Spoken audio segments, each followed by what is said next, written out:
marami na tayong available na leaves. Pwedeng yung heat leaf, pwede mong maipasok dun sa ibang mga klaseng leaves. No? Sa bahagi ng dole, while we welcome all sorts of leaves na can alleviate the plight of the workers, we also have to balance it dun sa concern ng mga namumuhunan.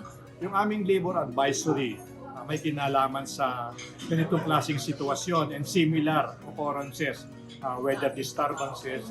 Ang direksyon niyan ay medyo tulungan ang mga manggagawa pero hindi naman mapinsala ang ating mga employers. No?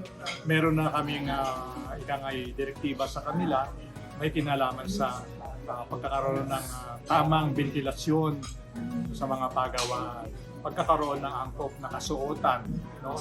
Para hindi sila masyado mainitan, pagkakaloob ng libreng inumin, no? Water para maging sila, at bigyan din ng special na attention yung mga mayroong tinatawag na comorbidities, no? Comorbidities. So tuloy-tuloy ang aming tinitignan at alam naman natin na maraming dapat panggalingan ng mga intervention, pero ang mga employer dapat guided din sila